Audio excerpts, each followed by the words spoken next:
most of the time the guys start working out this way, righties, and he starts, yeah, then he steps over, yeah, and now I just lock him up.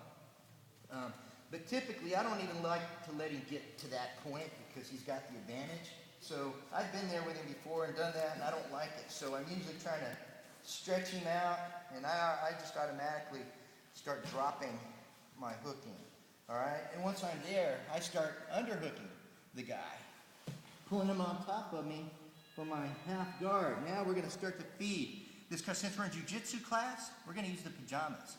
If it wasn't, I would, a lot of times I'll hook the guy here, but if he raises up, it causes me maybe to get some arm bars. I can get a straight arm bar, get a shoulder lock from there if I don't watch it.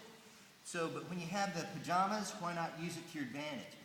I don't like him being away from you. This fighting is about closing the gap or getting away from the guy, okay? So if you're going to fight, I want him next to me, all right? So I'm here. I get him post a foot up and try to get him a little knee oompa here to get him chest to chest with me, all right? And now, I don't want just the, I've got a little technique we might do later where I'm grabbing the end of the rope. But I want to feed it right under his armpit here. If the guy whizzers you, you got a pretty easy reverse here. It's just to pull the elbow and go. And this is kind of the same, but now he's been whizzering me and he's going, so he doesn't whizzer me anymore. He lets go. I always keep coming under the guy because I don't have the reversal yet. I want my shoulder, here, walk around to your right. I want to edge myself, or I'm crawling under this guy. This leg, usually I have the inside leg hooked over and a nice deep grip. If I didn't feel like this grip was deep enough, I'd usually either try to feed it or I just start walking my hand to get it deeper. And this isn't where I'm trying to pull my elbow this way. I've got to cinch down like a horse. Anybody who's ridden a horse, you get the cinch and man, you just strap that thing down. All right? Now I start to stretch the guy's knee here. If he pulls up on my arm, I just keep my elbow in and keep it protected. Okay? I want to be careful he doesn't snatch it up here. Yeah, now I've got trouble. All right? So I'm in here. I stretch the leg out. Now I'm going to switch legs. I cross this leg over, and I kind of, you might can catch a guy in a knee bar, a little tricky knee bar here, if you do it right. But I'm not worried about the knee bar.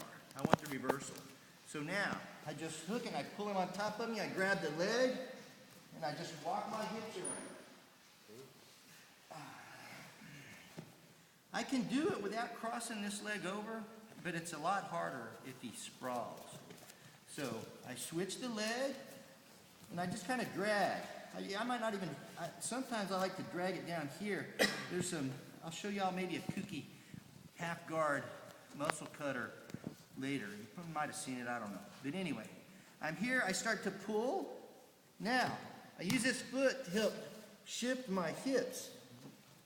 And I carry that leg around so he doesn't try to catch me back in a half either, because I want to make sure I have the pass. And once I'm here, I've got a nice little side control working, all right? So, one more time. Some of these things, you don't have to be 100% with all this stuff, but the better you get at it, the better the technique works when you speed it up to full speed and you get better guys, all right? So, you don't have to work on dropping the half guard. We'll just start in the half. But what I want to do is before I even feed the gi, I'm usually sucking the guy up into me, and then I'm really roping it over. Elbow in, stretch the leg, switch the leg, and now I pull him on. Sometimes this knee will kind of open on top, and I just keep walking around. All right, and then I'll show you a little troubleshooting thing here in a minute. Let's get your partners to go.